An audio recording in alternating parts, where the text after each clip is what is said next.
most of it, to be honest. Did you do anything for the long weekend? Long weekend, I went to a family picnic out in Nobleton. Nobleton, which is like about 10 minutes north of Vaughan, or Woodbridge. So every Canada Day long weekend, our family has kind of like a reunion thing. So, you know, a bunch of us get together and play games, water balloon fights, three-legged race, tug of war, dodgeball, you know, all that stuff. Yeah. Give me 1 second.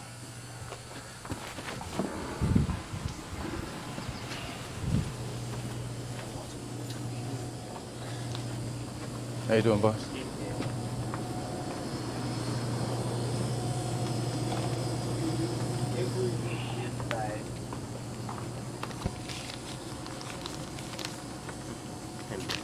All right, take it easy.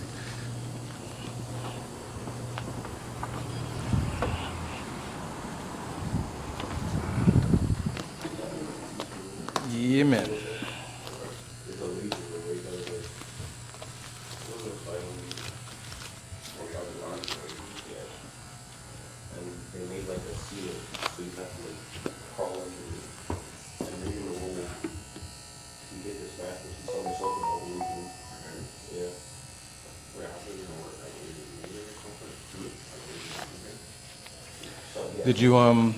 Did you go Beyonce concert? No, I did not, unfortunately. That is incredible.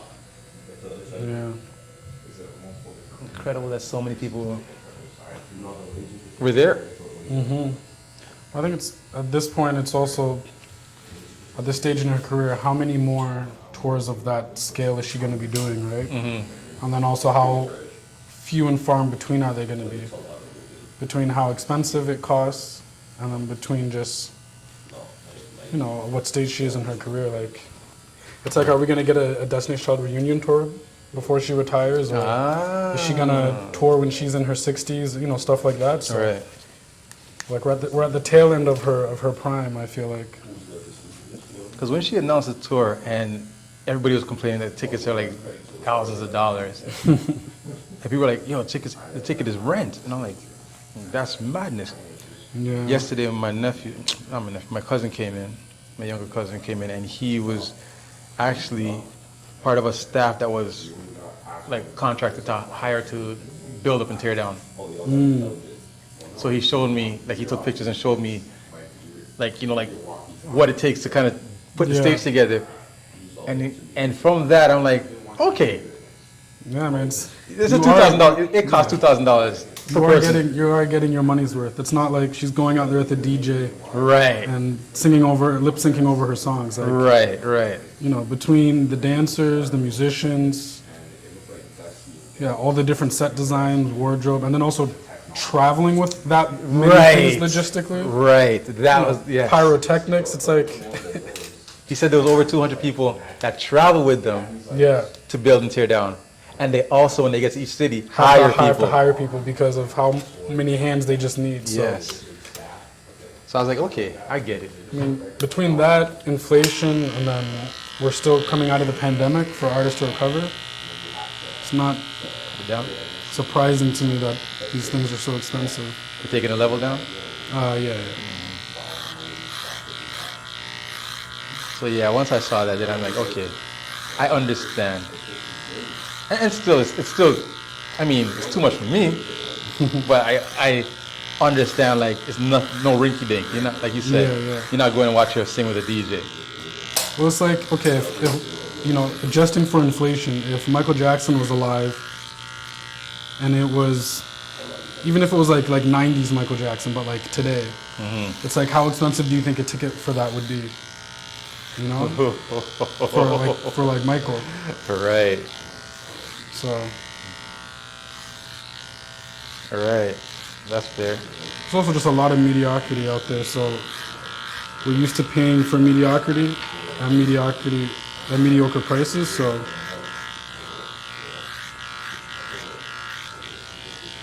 also people are just gonna complain.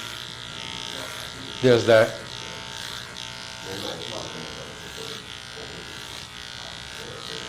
But yeah, it looked like it was definitely a once in a lifetime kind of experience.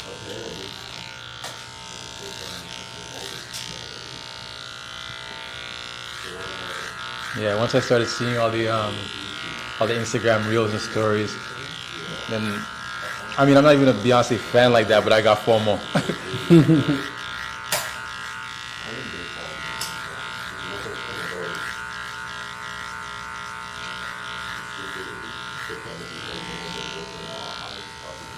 Who have you seen in concert? I've seen Kendrick, I've seen Hove, I've seen Kanye, I've seen Common, I've seen Outkast. Ooh, when was that OVO Fest? Yeah, the reunion tour. Reunion tour. Yeah, it was, but the date in Toronto was at OVO Fest. Okay, yes. Yeah, I was there. I love that. Yeah, it was awesome. And obviously, 3 Stacks had the different jumpsuits in different cities with the different messages on them. Okay, yes. Yeah, that was the only reason I went to OVO Fest was to see Outkast, because that's my group. 3 Stacks is my guy. If you'd have asked me who I resemble when I perform or rhyme, I tell you, you're looking at 3 Stacks, Twista, Devin the Dude. Those are my, for sure, 3 influences. That's dope.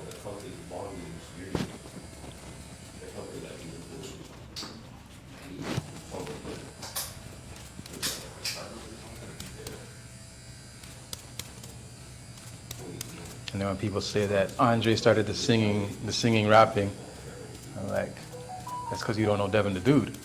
You familiar with him? I would say sparingly. You're right. Devin the Dude is one of the most clever rappers, and also creative in the sense of, this incorporating rhyming and singing. Mm-hmm.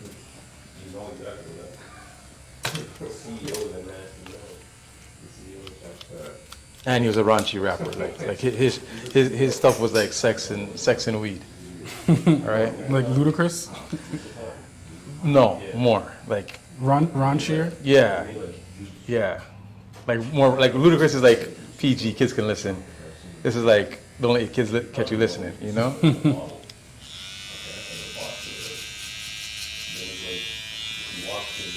But he's so rhythmic and smooth, you know?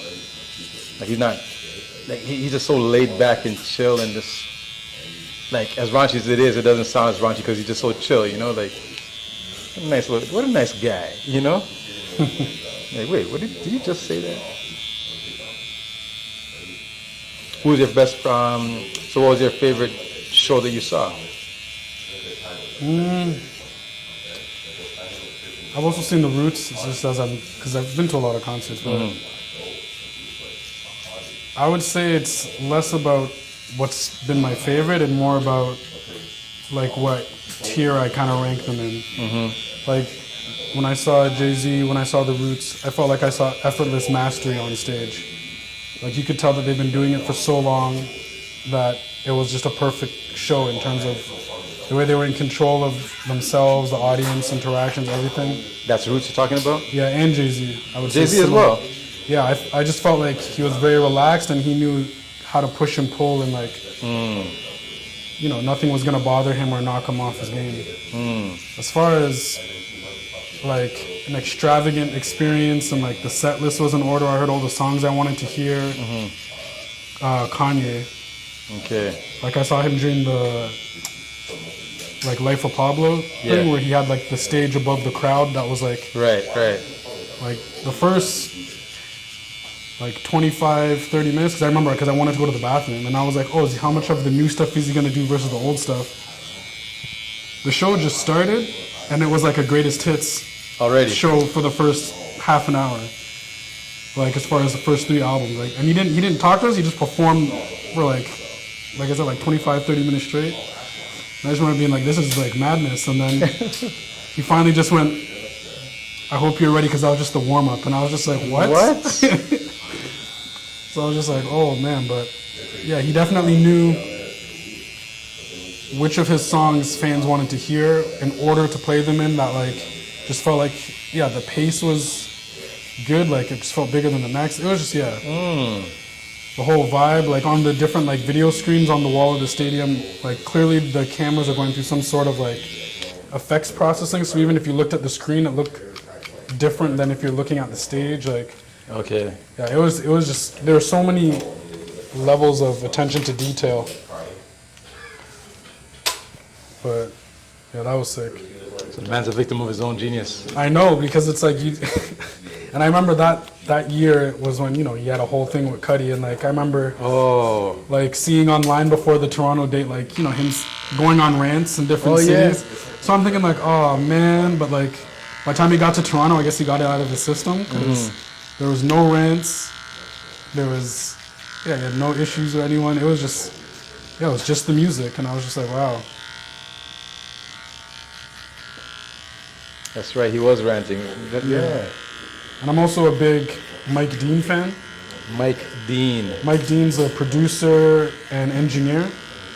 So he produces and plays on a lot of Kanye records, but he also mixes and masters all of Travis Scott's records. Is he an older guy? Yeah, older dude from Houston. Okay, Big Mike.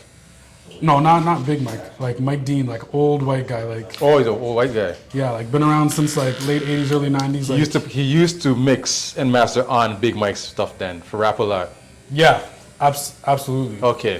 Actually, honestly, I'm gonna look into his relationship to Big Mike, because I know he like worked on Scarface records and stuff like that too. Yes, for sure. It's like, because I know the name Mike Dean. So whenever I saw Mike Dean on my Big Mike CDs, so, I thought okay, it was. yeah. I thought Big Mike's name was Mike Dean. So I just thought that was his thing. No, But now Mike Dean's, but like, yeah, he's like, when I think about like what is the creative freedom and like versatility as far as wearing different hats, like I would love a Mike Dean type of role, because in the studio, like I said, he's mixing a Travis Scott record one day, but then like on Devil in a New Dress for Kanye, he's the one playing the guitar solo. But then also what's cool is for Kanye's touring like live show, Mike Dean is essentially the live music component. Like he's playing keyboards and synths and guitar live and like triggering stuff for Kanye. So when I saw Kanye, like I can hear, and you know, just I like being able to discern what's live, what isn't live, or like, oh, who's the drummer that's touring with The Weeknd or something like that. Right. So, you know, getting to hear Mike Dean live while also, you know, geeking out at home, kind of studying his mixes, it was like, yeah, just the Kanye show had a lot to offer me on multiple levels as a fan and as a student of the game. Right. Awesome. So Mike Dean actually plays live with him. Plays live with him, plays multiple instruments, and is also an engineer and producer.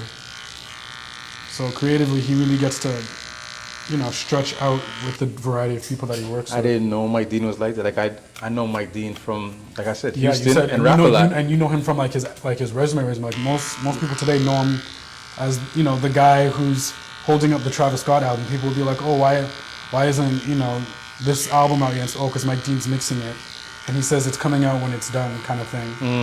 Because he doesn't, you know, have an issue with saying it's not ready yet. And also, how many people can say that to a label, right? So even just like having that type of power or autonomy. Sick. That is amazing to be able to bring yourself to that level where you can say, hey, the art is not ready, and people have to sit back and shut the hell up. Hang up the phone. And I'm just like, oh my gosh. Man. Tell me what I have to do and what hours I have to put in, so you can protect the craft. Because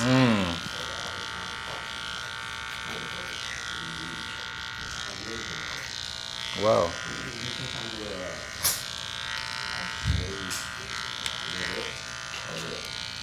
That's insightful to me. I had no clue. I knew I liked him, but I didn't know he was like that. yeah, and it's also dope because, you know, either people know of him for what we call old school now, you know, 90s stuff, or they know him for all the new school stuff. And a lot of times those two fan bases are on opposing pillars. So it's like, imagine, you know, like an old head and a young boy getting into an argument about like, this is music, no, this is music. But they're referencing the same creators. Like, I find stuff like that like funny. Just like, like Pharrell's kind of occupies a similar space maybe, but just with a later starting point as far as like the 2000s. Like, there aren't enough conversations about understanding how it's all connected. So I just, I find people like that in the game are always interesting to me.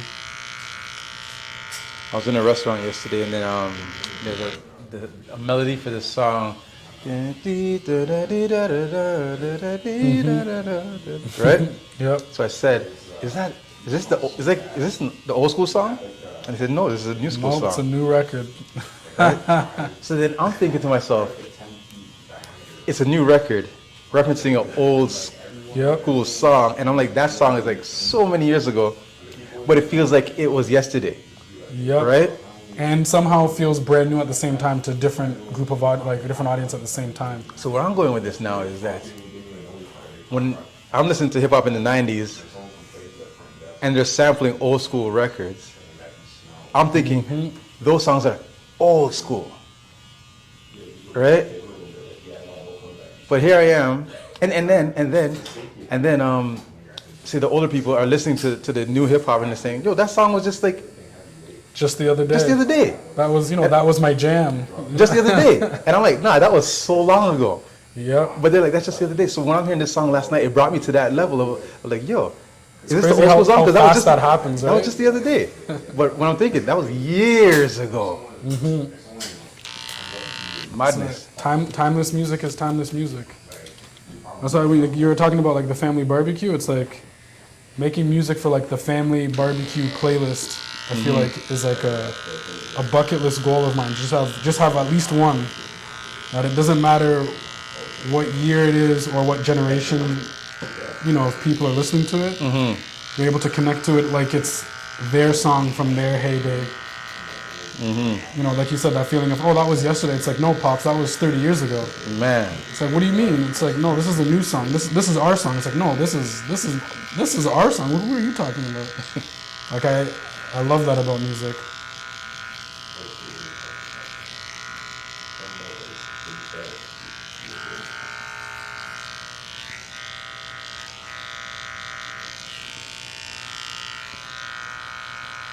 How often do you get to play? Like in terms of practicing or live? Like live. I would say it's slowly ramping up. Like, especially in the summer, I'm more so playing like kind of, I'd say a handful of gigs a month right now. But I don't know. I'm not in a rush to play live from a volume perspective. I'm more so trying to define the why I'm playing live with who I'm playing live. Gotcha. And also how, because there's a lot of opportunities between jams and different gigs and corporate stuff out there, but I'm just really trying to be intentional with like playing with like artists that I care about. And so when you say the how, what is the how? Like, what's the professionalism of the band? What's the standard that we're setting for ourselves? There's a certain accepted level of musicianship that people can play at that's professional. Yes. But not. I'd say it's the difference between, playing like on the Houston Rockets a few years ago when they're like just tanking, every guy's just kind of doing their own thing to get 30 points. Yeah. Versus like I'm playing in a system with an intention to win or like play the right way. Gotcha. So I'm just really focused on trying to like be in situations where it's like Ben Gordon. Yeah, we like respecting the craft, respecting the stage, respecting the moment, respecting everyone that came before us with how we show up as musicians. Before we're looking at like, is there a check involved? Right. Okay, yeah. So I'm kind of swapping out like, playing a mediocre, situation where it's like, everyone's just kind of drinking, having a good time or whatever. Like at that point, I'd rather go see someone play that inspires me.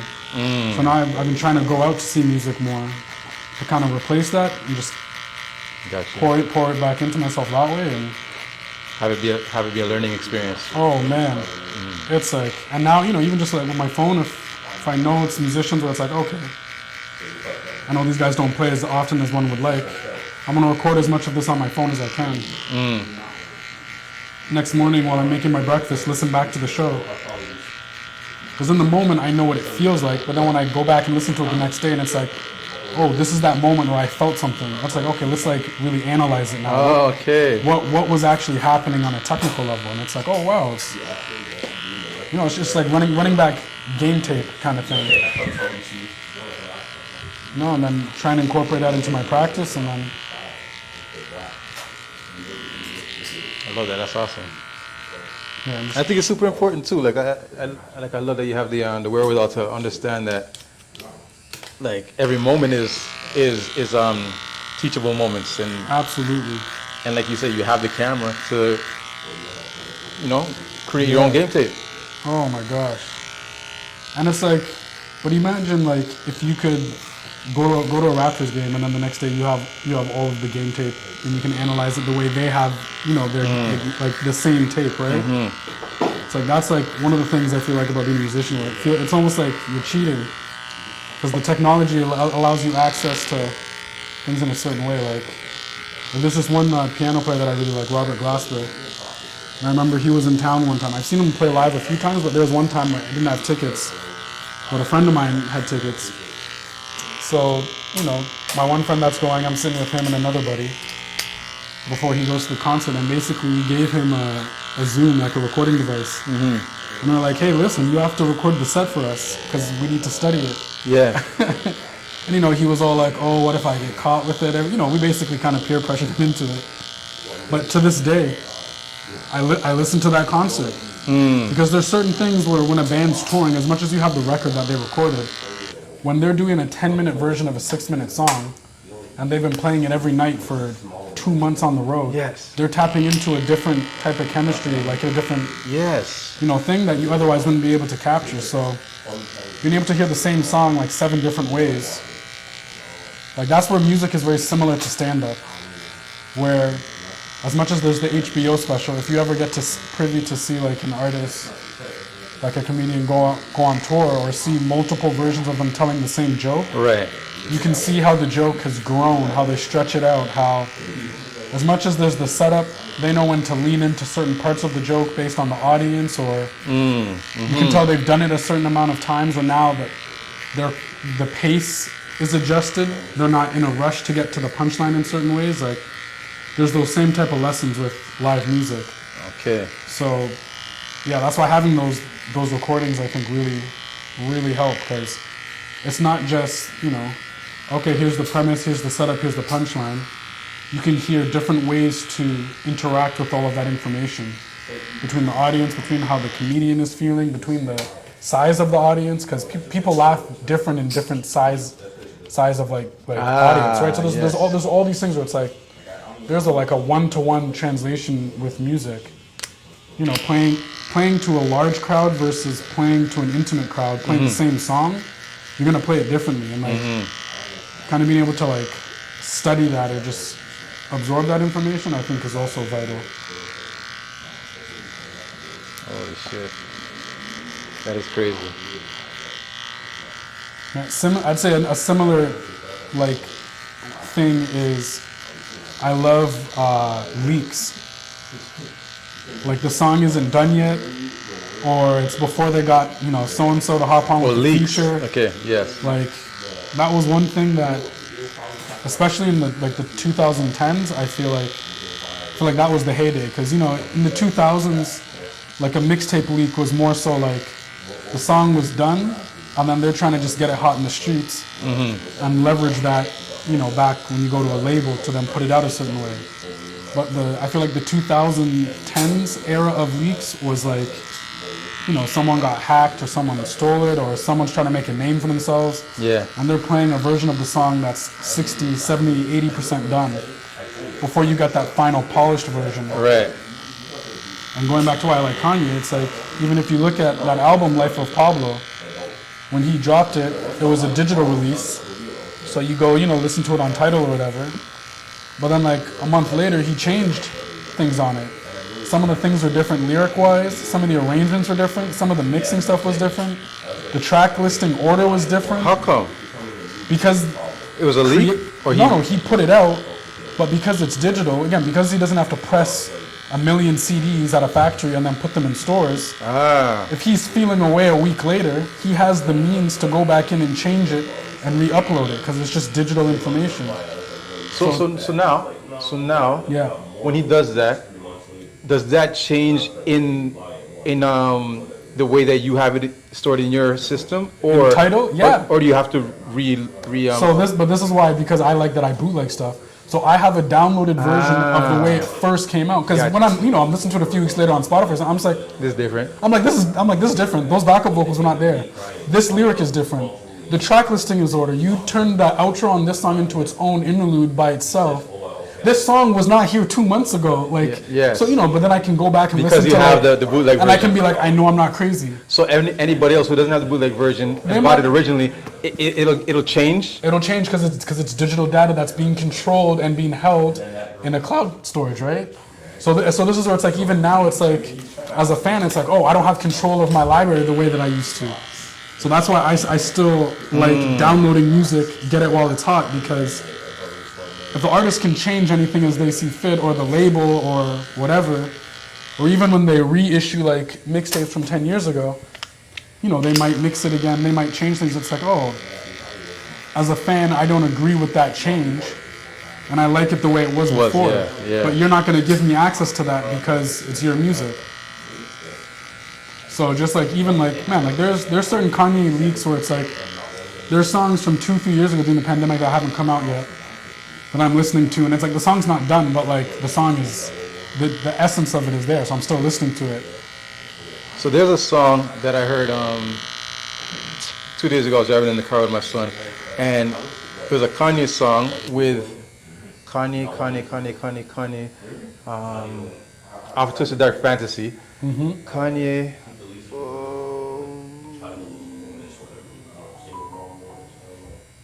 Rick Ross. Yeah.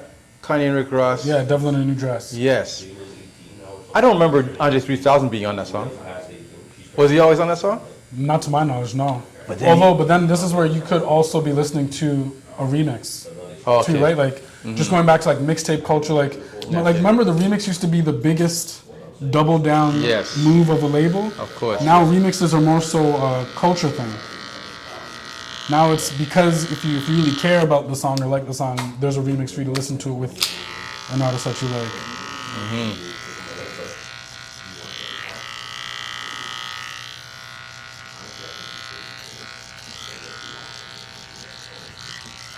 Puff Daddy made the remix a thing. Puff Daddy found a way to make the most money off the remix. What's up, man?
So is Pascal leaving? You think he's leaving?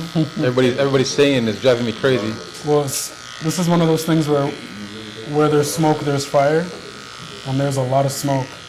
There's a lot of smoke. And honestly, it's less about him leaving. I don't think it's his choice at this point. It's if there's an offer that makes sense for us, we have to take it. What kind of offer would make sense, do you think? We get quality young players and we get good draft picks. Quality young players, good draft picks. This is one of those double-edged swords of, while he's on the Raptors, everyone will say he's not that good.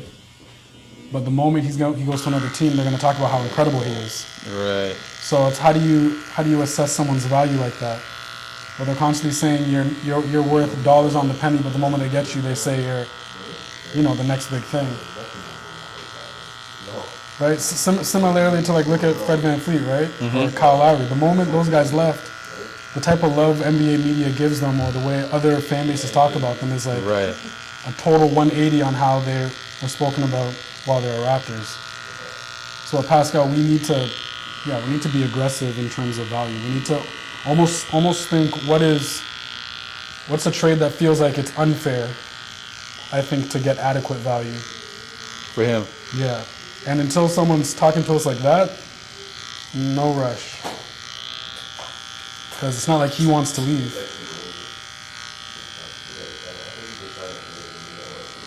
And he's got like 200 million looming in the near future.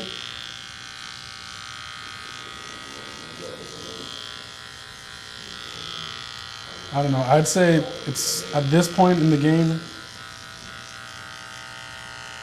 no rush to make any real moves. We need to let this team start playing together and form a new identity under the new coach. And then the other thing that I'm monitoring is whether or not Giannis signs his extension in the fall or not.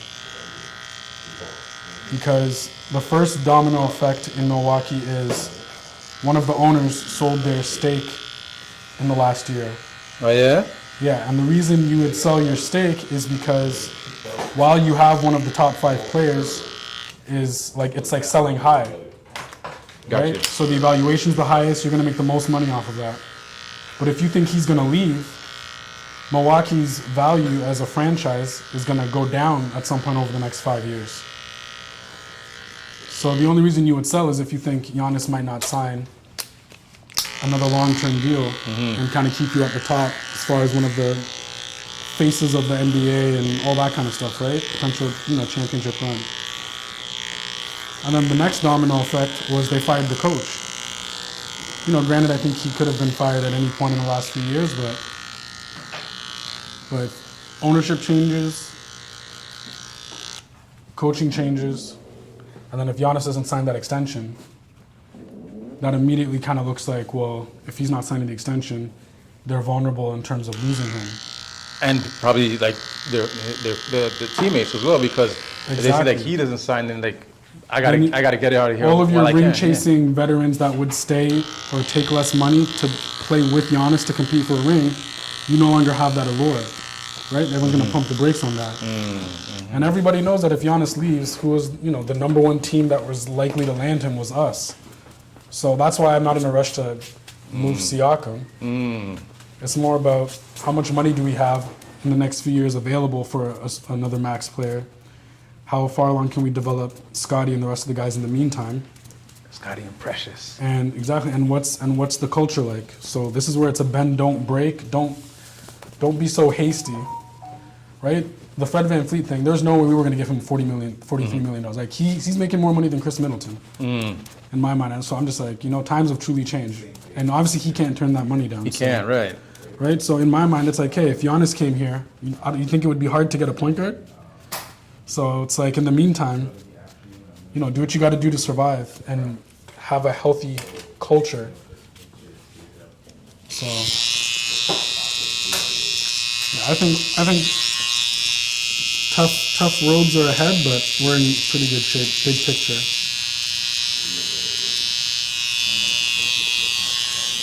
And apparently, I think we might have been offering Fred some pretty decent money, matching as well, because initially I think Houston's offer was $80 million over 2 years. Yeah, it's if we did landed anywhere around 30, I think we wanted to offer him 20 something, but if we had pushed it to 30, 31, 32, I would have been okay with that. But the man is getting $43 million a year. So what I'm saying is,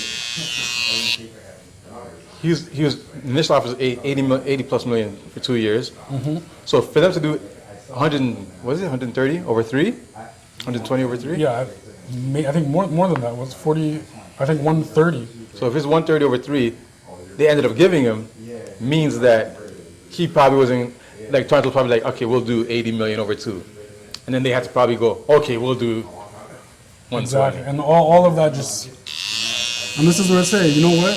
It's a great story from undrafted to, playing in the D League, to being a role player on a championship team, to being an all-star.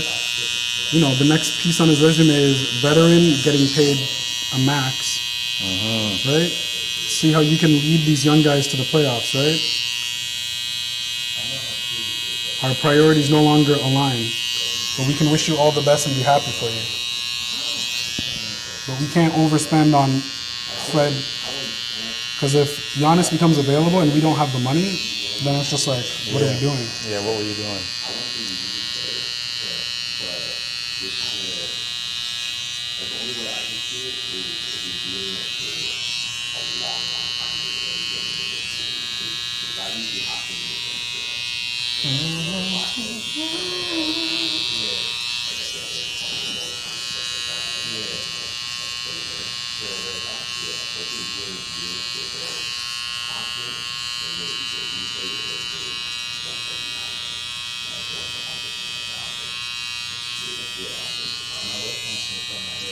What do you think of the rookie that we drafted? Because I don't watch college basketball, I don't know. So I never really know anything about our rookies until They actually start playing. Yeah.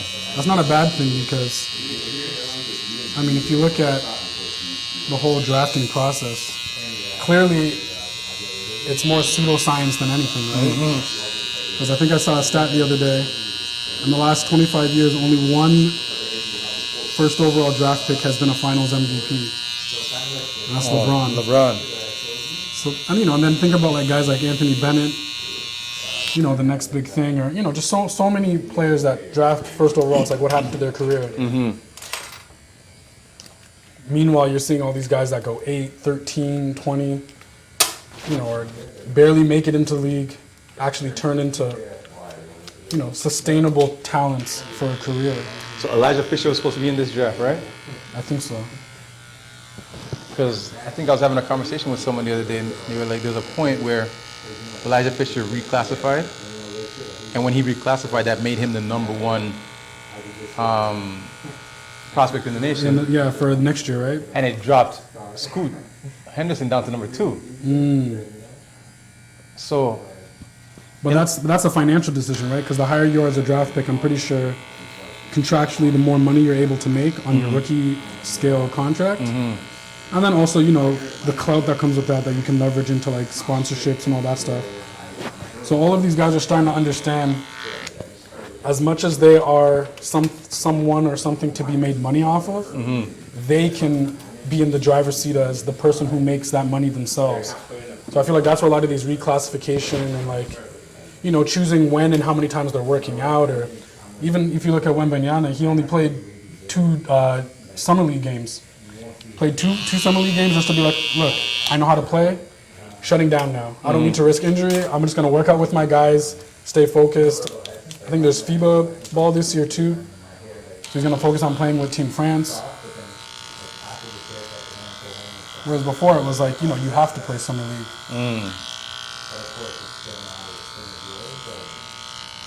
You can't talk to these guys like they're a product anymore. Which is a good thing, because you guys talk to them like they're companies. Because they are. They're a brand. They are a company.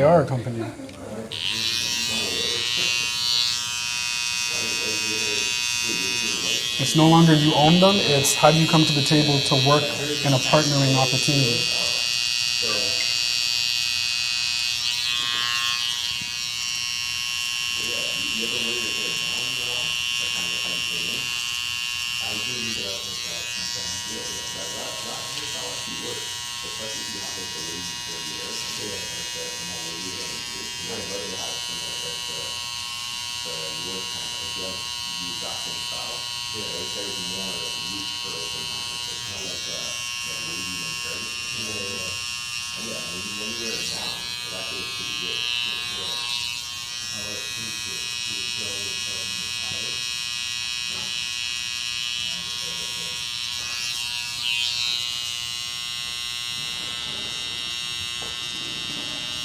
JClass.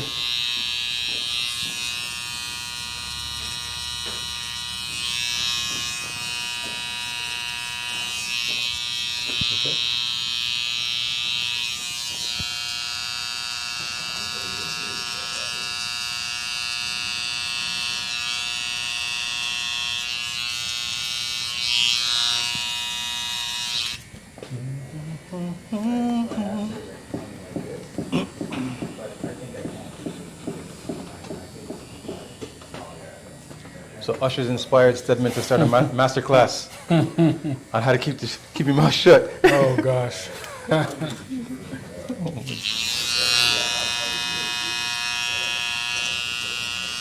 Stedman's like, I don't know what's wrong with these young generation. They don't listen to enough old school. I remember seeing online people talking about how Teddy Pendergrass was full out making out with women in front of their husbands and stuff, and there's one guy chiming in, is like, yeah, to this day my dad hates him. They went to a show once, and it's like you can't listen to Teddy Pendergrass. I was like, this is tame. It just shows like insecurities and how not stable certain types of relationships are. But also, what's funny is how like all the discourse is about everybody but Usher around these things, right? It's about how like Usher somehow like just maneuvering through all of this unscathed. I feel like it's like he's going in a room like pouring gasoline, lighting a match, and then just moonwalking out, kind of thing. Oh man! Wouldn't let it happen to me though. Yeah. Oh, that's so funny.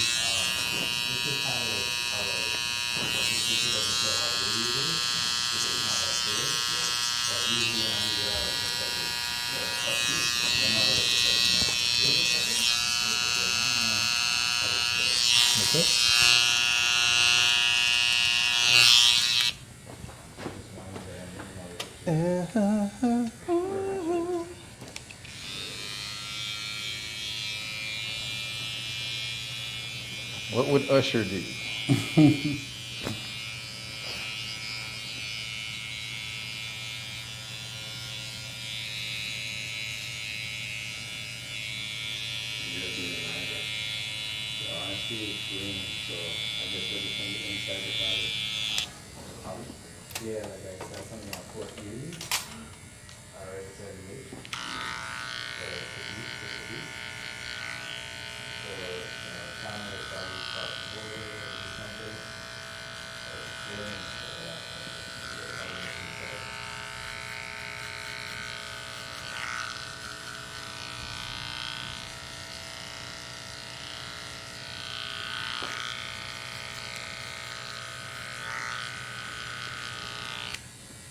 Are you guys hiring entertainment to come to the cottage?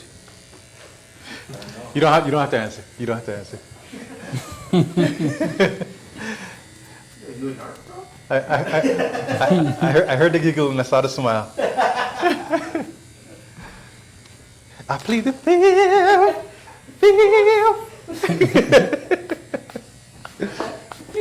F-I-F, feel.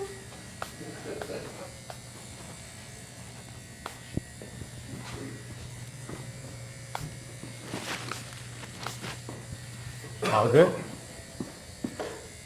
All good? Mm-hmm.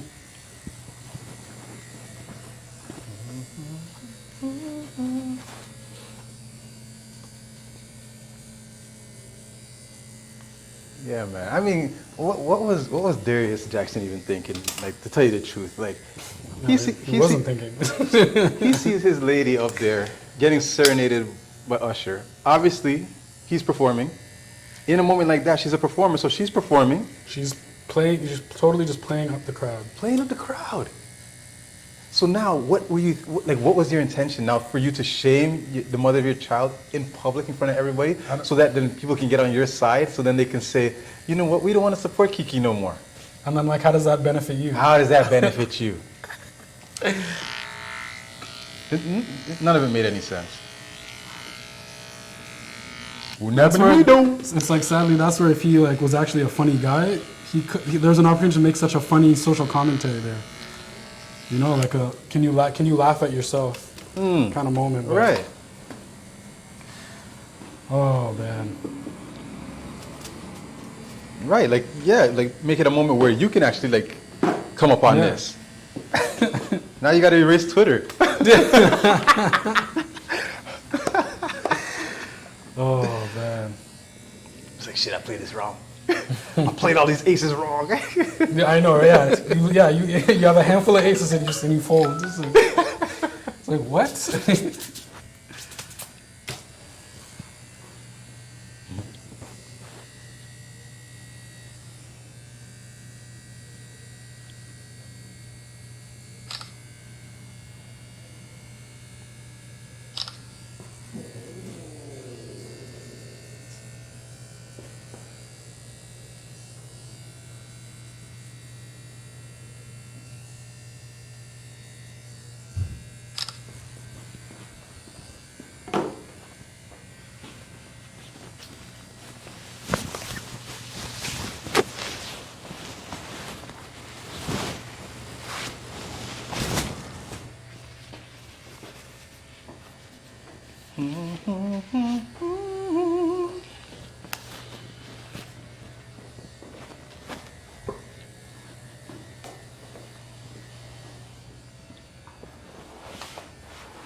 There goes my baby.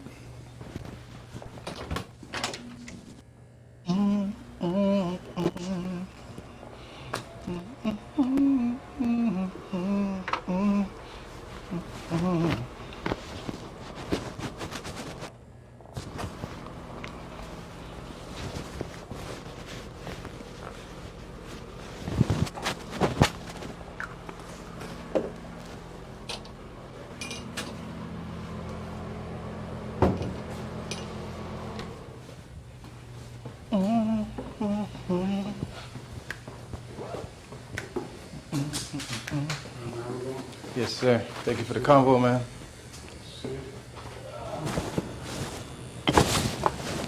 Yes, JClass. I wasn't sure. Oh, yeah. What our discussion was. But did you forget last week too? Like, did was- you fill the spot last week? Yeah, so Yeah. I had to ask you before I Just make sure, yeah. Yeah.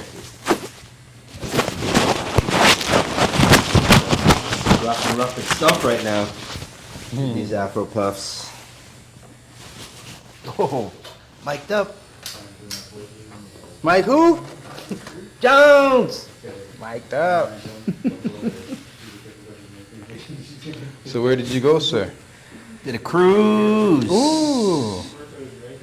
It's nice, man. It's good. Where was it?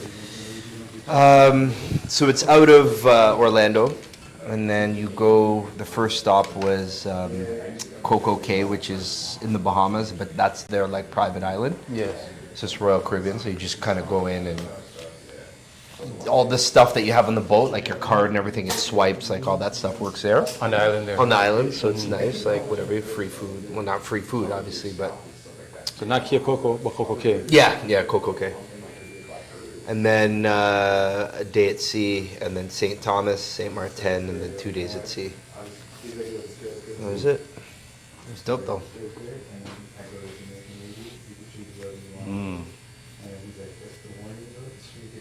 Yo, where'd you end up going for dinner that day? Bruh, what happened to the Alabar thing? Did you book in advance? So online it wouldn't Did I look at the wrong date? I feel like it wouldn't 8 people. It wouldn't allow. Oh, was that many? Yeah, okay. That's would- probably why. yeah. Because I think most of their spots are 4 to 6, and the 8 you probably had to take 2 spots. That's probably what happened. Unless I was like, did I look at the wrong date? So for the amount of people that we discussed originally, Yeah. there was a 6 or 7 o'clock spot available. Right. But then when it got to 8, so you have Oh, to you call in. added 8. Yeah, okay. Then you have to Yeah, call yeah, in, yeah. right, to arrange that, and then there was nothing available until At after that 10 time. or something like that. Right. So then where'd you end up going? Did you go to Toronto? No, we went to Keg. Went to the keg just across the street, right? Down here. Oh, here. So you didn't even end up going downtown? Okay.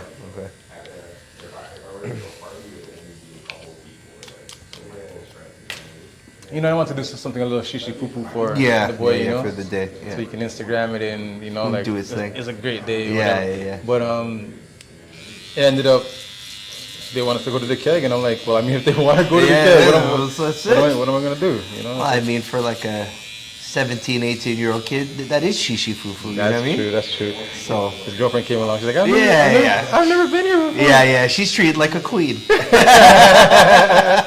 Anything for you, my queen.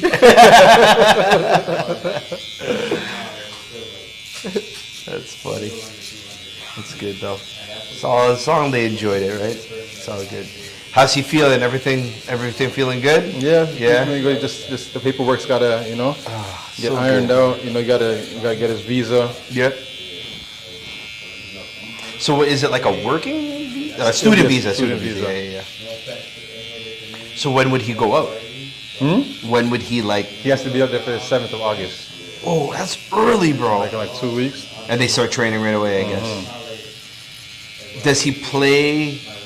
I guess he plays. I mean, he's in hot weather, right? Plays all year, right? Yeah. Oh, that's nice, bro. You gonna go down with him at first? I'm gonna go down initially. Yeah. Yeah.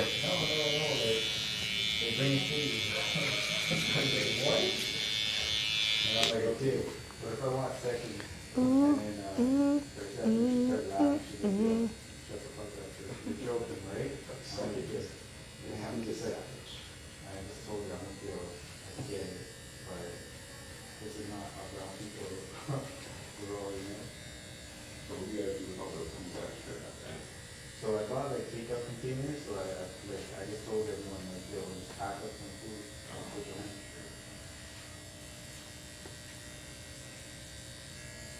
The only thing that I had to throw away was like vegetarian.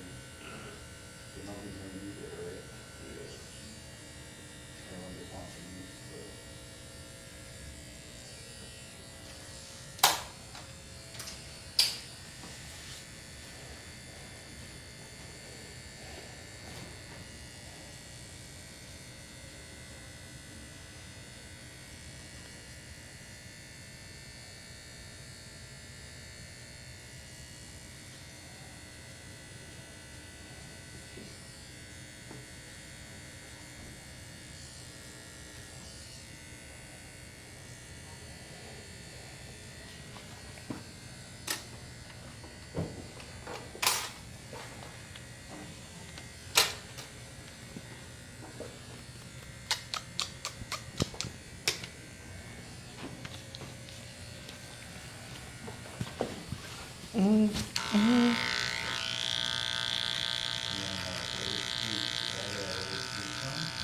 So you say Kia K and where else?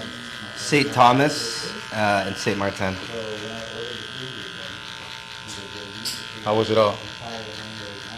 It was nice, man. In St. Thomas, we took like a taxi to this spot called Megan's Bay, which is like a really dope beach. And it's like in this bay, like cul-de-sac. Yeah. Good afternoon, Couture. Oh, good, brother. He's the actual chef. And I'm the owner of the gym. He goes, yo, I had an employee here. Did you pay him all the money? Yep. I'm like, yeah, what the fuck do you mean? No, I see you. Cool. You know, I just paid it. He goes, evaluate the money. So taxi to where?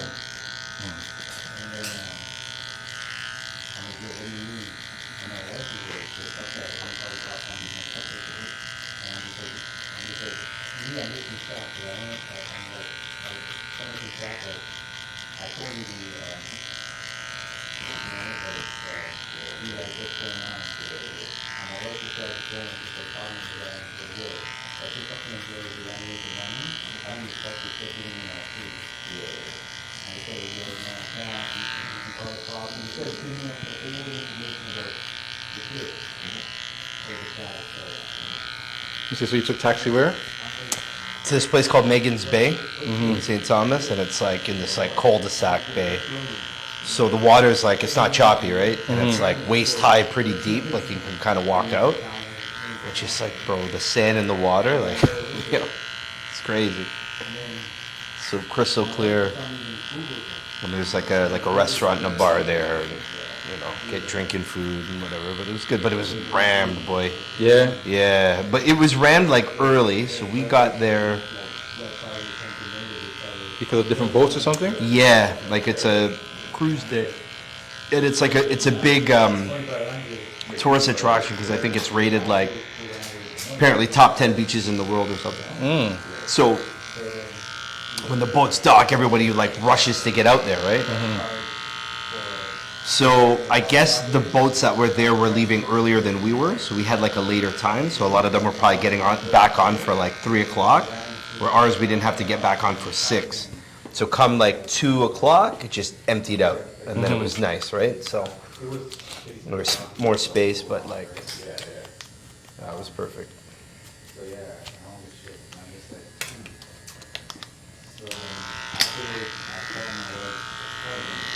So those restaurants make a killing.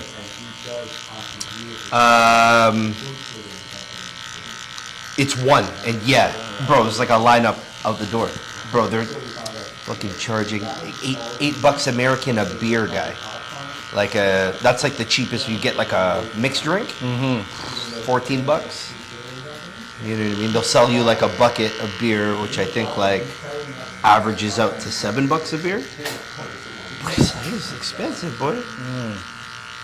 But anyways, yeah. So it's just the one spot. So then they monopolize it, right? They charge you whatever. They were like, it was pizzas were like $40. Pizza. Like a medium pizza is $40. Yeah. I mean, at the end of the day, you're there for like the beach, right? Like you don't have to pay to get onto the beach or anything. And it's nice, man. Like the kids were. We went with the next family, so like Grayson and his good friend. So they were just playing catch the whole time. They were just playing baseball the whole time, like in the water, out of the water. Like it's good, man. And like the kids are at the age now where and they're not like little babies anymore, right? So I don't have to like chase them around, and like they're good like to kind of do their own thing. So like this was the first vacation where I felt like you can relax. Yeah, like I'm not as paranoid anymore, right? Like not having to chase my kid who's just doing whatever. But like, yeah, this is a time where like L's gonna be 6, G's gonna be 9, and it's like just do your thing, right? Like they can, and they were with friends, so they were good.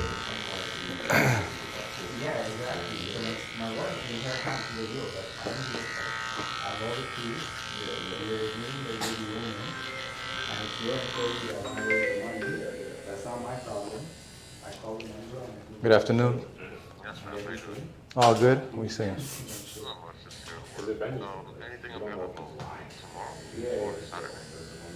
Hold on, let me look.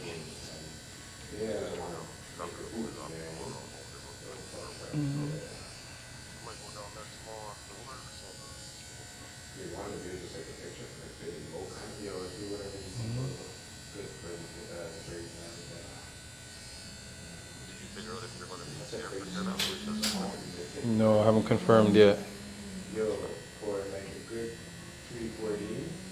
No, there's nothing. Right now, there's nothing. All right. All right, cool. But then he had no choice. Dad had no choice. He had to answer my wife's cousin's call because my wife's cousin already booked a wedding catered for the same day that my son's birthday is there.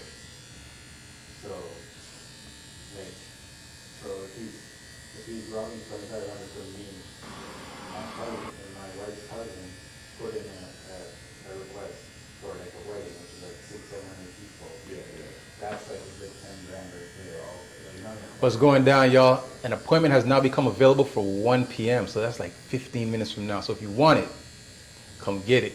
905-604-2552. Call me now. What's going down, y'all? Call me now for bumboclaat reading. So if you want it, come get it. 905-604-2552. Call me now. What's going down, y'all? An appointment has now become available for 1 p.m. So that's like 15 minutes from now. So if you want it, Come get it. 905-604-2552. I play with you. I ain't playing with you. I ain't playing with you. Going down, y'all. An appointment has now become available for 1 p.m. So that's like 15 minutes from now. So if you want it, come get it. 905-604-2552. Call me now. What's going down, y'all? An appointment has now become.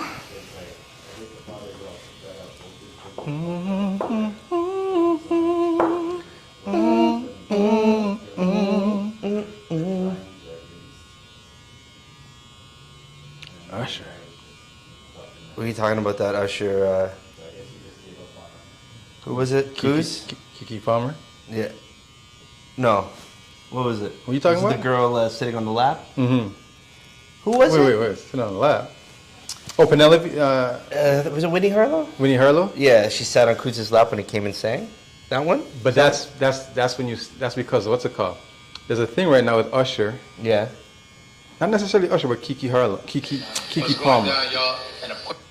Right. So Kiki Palmer has issue with the father of her child right now because she was at the Usher concert Yeah. and Usher was serenading her. What's Yeah. going down, y'all? An appointment has now become And- available. Oh, so the What's going Winnie down, Harlow y'all? An thing appointment has now become available was for after 1 this. PM, so that's Probably Kuz. before. 15 minutes Probably from now. So before. if you want it, So come get it.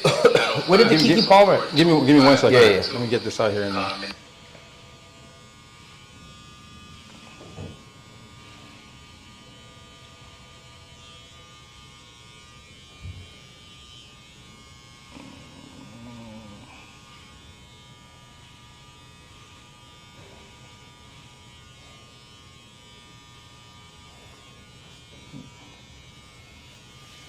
There she goes. There she goes.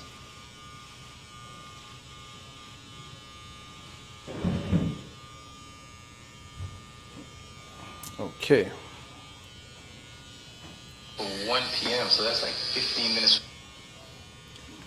All right. So recently, Darius Jackson, who is the father of Kiki Palmer's Kid, yeah. child, put on Twitter, "I can't believe that she's dressed like this," and da da da da. Oh, yes, I did hear about this. Yeah, Right. yeah.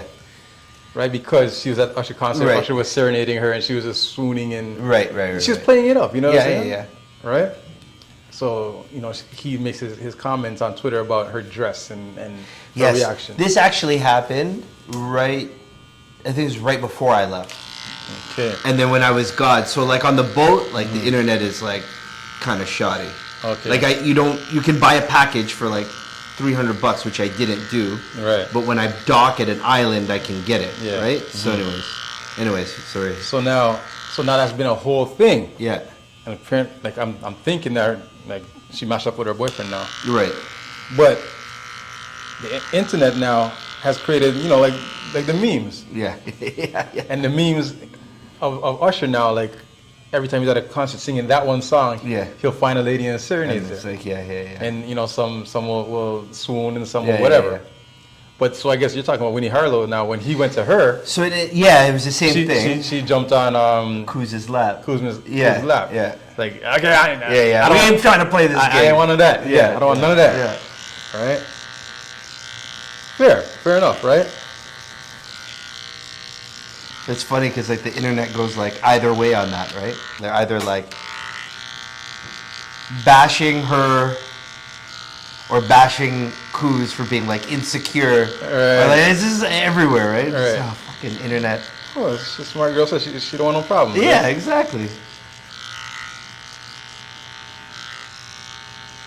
Whereas Kiki Palmer is like a whole entertainer. She played it up, right? Yeah, like yo, this is good for business right now. Yeah. What are you talking about? I'm on a big screen. Oh sure, what? Yeah, you know it's gonna be everywhere too. Let's put on a show right now. But like that Vegas show that he's doing, that's a smart look, man. That's like been sold, like that's a sold out show like every night, man. Or I don't know how many times a week he does that, but like. Did Drake have a residency in Vegas? No, he never. He never did, huh? Yeah, I don't think he ever went through it. But like I feel like the Vegas but residencies. eventually he will. Oh, 1,000%. He's especially talked off- about it. Especially off that album, the album that everybody disses. They say it sounds like European music. Yeah, the one with Massive and Sticky and the house one. That's definitely a Vegas. That's a Vegas residency one. For Yeah. sure. But like, I feel like he's talked about it. It will I don't know if it was in the works or something, but I just feel like those Vegas residencies are kind of like, you do those. Sunset? Yeah, on your Sunset run, right? Like, him and 21 are selling out 50 cities. Why would he ever do a Vegas residency? You know what I mean? Right. Like, he's making way more money at those shows than he would at a Vegas residency, right? Where, you know, Vegas is, the casino's paying him a flat fee to do a show every night. Where, when he's doing the shows in these arenas, he's getting more take on every ticket sold, right? So, but anyways, I still think it's a pretty sick concept to do that, but. You know how sticky it gets.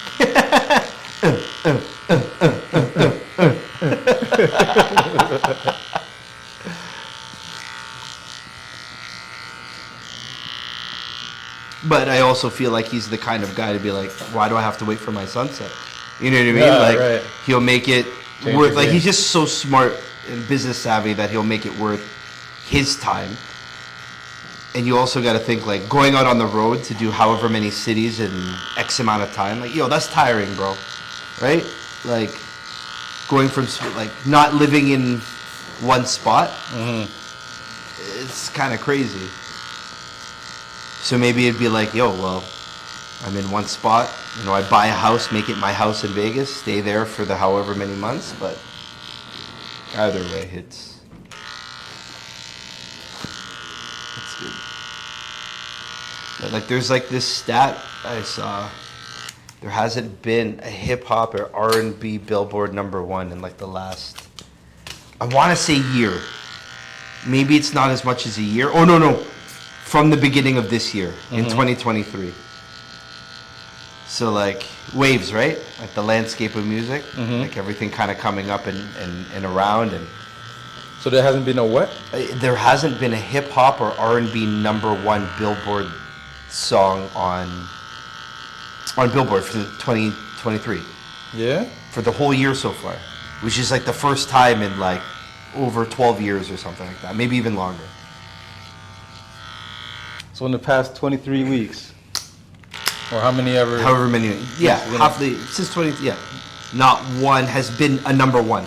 Yeah? Yeah. It's either been pop or country, I think.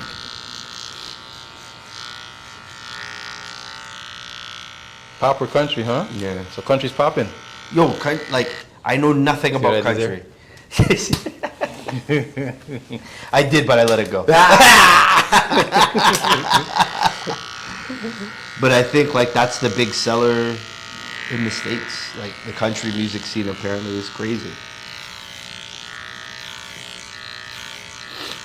But, like, pop music's coming back, like, with the hits. Not so much that hip-hop R&B is, I mean, it's still pop music, right, to an extent. So when we say pop now, what do we mean, like city girls? Oh, God. How you doing, brother? You know, it's funny, man. It's such a subjective conversation, right? Because, yo, you could have a city girls pop record, right? I don't think pop is defined necessarily as the artist, but it could be the song. It's so hard to figure out exactly what blurs the lines between that, right? But I feel like there are rap and R&B records that are pop records in the sense that they were made as an R&B and hip hop record, but it became popular. You know what I mean? It got all the crossover. Like, to me, pop music is like when you say top 40, is like you're getting radio play, right? You're of the top 40 most popular songs, no matter what genre. So, Like, what's it called? Y'all gonna make me lose my mind. yeah. Is that a pop song now? Is that hip hop? Yeah, that's what I'm saying. At that time, that was a pop song. It got top 40 radio play, right? Like, that was getting, but was like Rough Rider anthem? No. Not just because of how the song sounds, but it didn't get top 40 radio play, right? It might have got, quote unquote urban radio play, but like, yeah, so I guess that's how it works.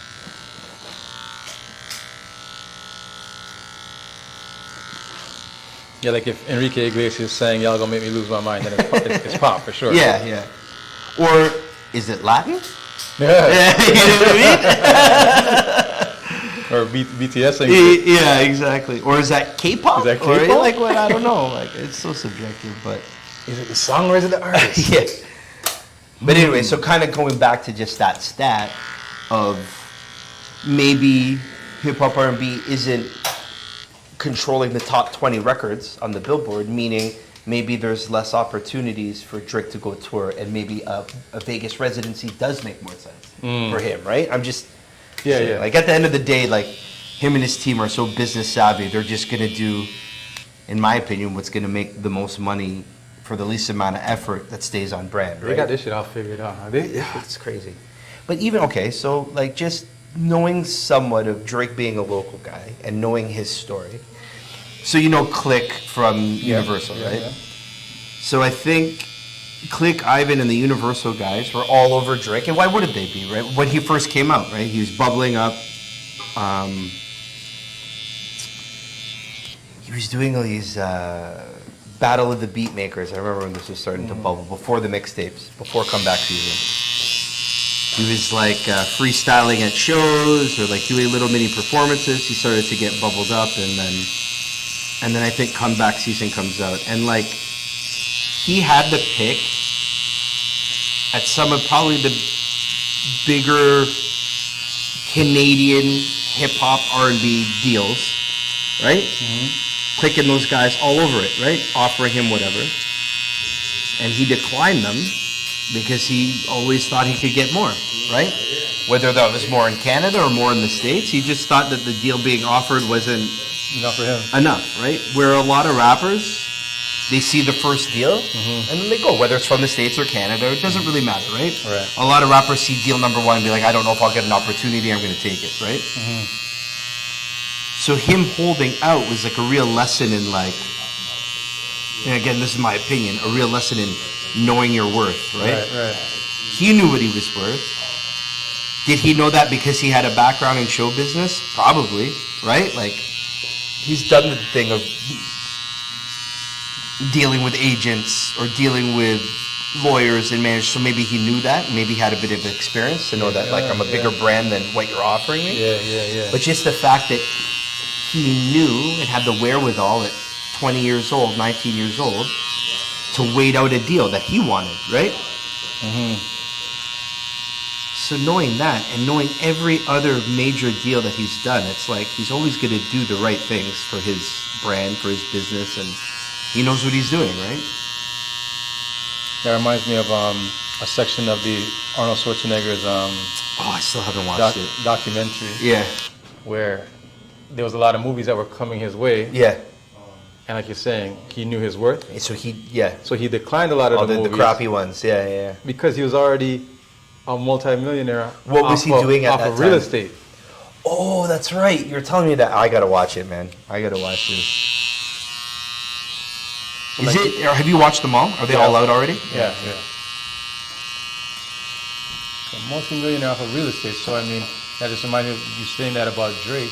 Yeah. That like he had some money in the bank probably already. Yeah. Even if it wasn't a bunch, But he much still more than knew- everybody else in and he his. knew, exactly. He knew the value of his worth and the value of his money, right? So that's a tough thing for most kids who are getting asked to do deals, who are 18, 17, 18 years old, and they don't have that money. Well, So they don't know what the value of that is, right?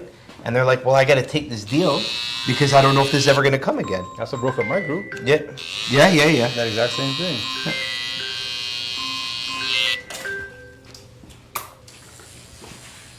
Yo, if you ever call me stupid idiot on the internet again,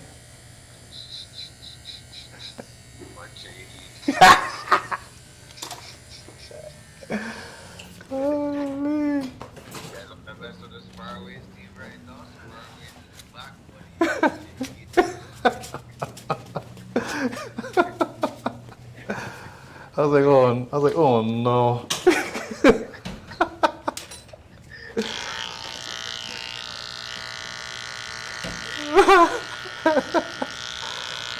I was like, oh no.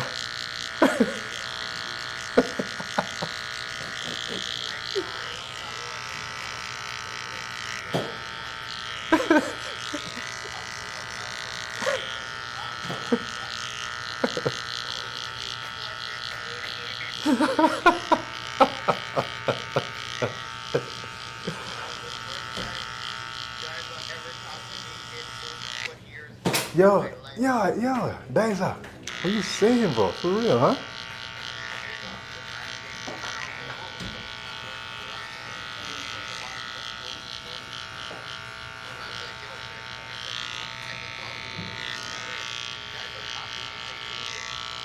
Come on.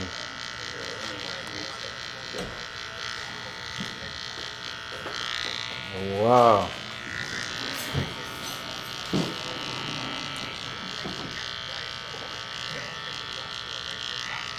Wow. Okay. Wicked.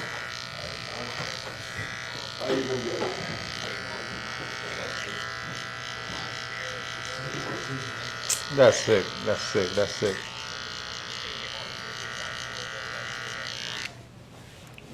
That's sick.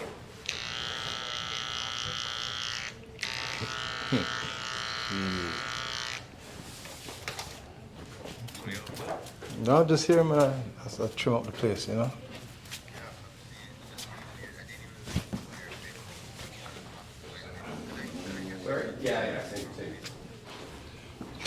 Okay, but are you gonna come or no? Hold on a second. Oh, I don't. Hold on. Afternoon, Couture.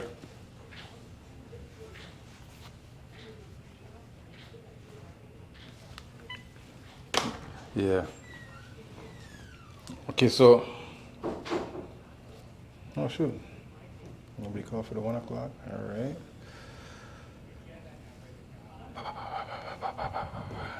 Tomorrow, 11:40. 11:40? Mm-hmm. All right, I'll be there. All right. I need to get his haircut, man. I don't want nobody else touching here. You're the only person that be touching this haircut. All right. Cool. 11:40 tomorrow. All right, 11:40, I'll be there. All right. Easy. Everything good, though? Yeah, man. All right, how about with this pizza movie, whatever you're doing on What are you talking about? Every time, okay? Every time. Stop this. Real pizza. I want to talk to you, right? You- Like, All right. Later, man. all right, bro. Cool.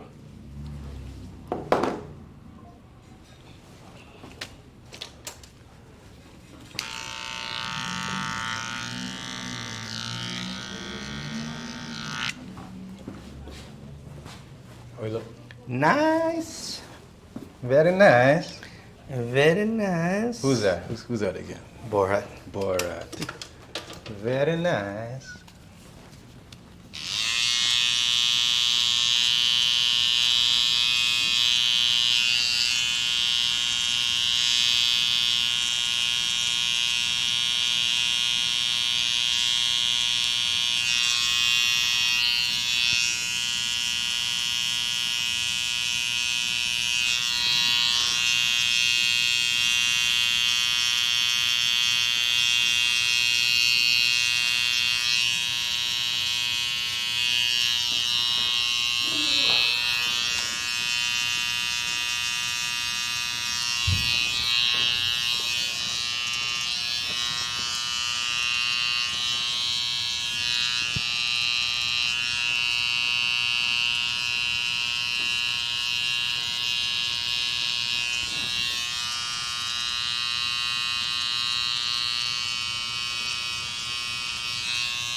You know how sticky it gets.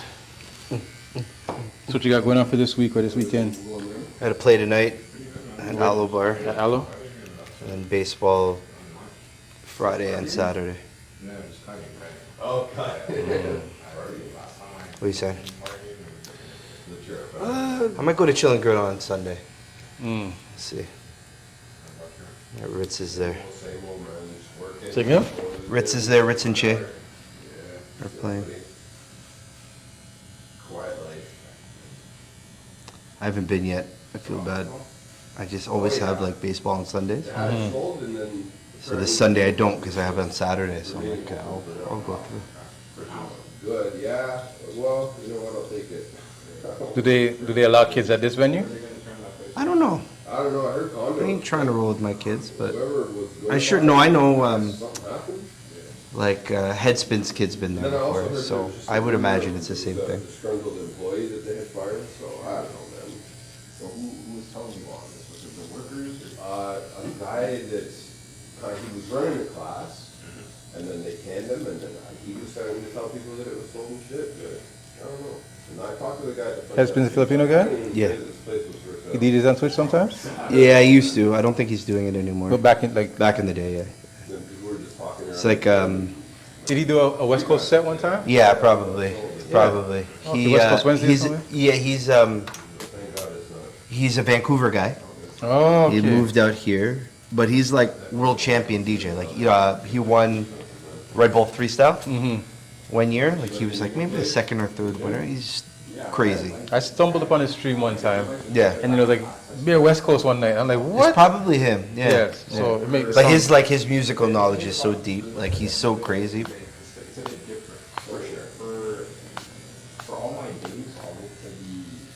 And his playing style is so nasty, bro. Like from a DJ perspective, like from a DJ watching a DJ, it's like jaw dropping. Some of the stuff he does. It's Yeah? great guy. The tricks, the scratching, his blends, his ideas, like it's crazy, man. It's next level. Like you talking about the cable rows and shit like that? No, they have the cable, but just the actual one machines. Oh, okay. The sweeter man's, eh? Okay. The furrowed brows, okay. Get out of here. Yo. That one only has 3 spots, but there's over 60 or 70 spots. Chilling grill on Sunday or what? If I could bring the kids, then I'll be there. You're with the boys? The little one. Cattle's with you? Yeah, Kato will be with me. Well, then maybe I'll bring Jeep. Like if you link me, I'll let you know, yeah. let me know, and then maybe I'll just bring. One that's kind of like I don't want to bring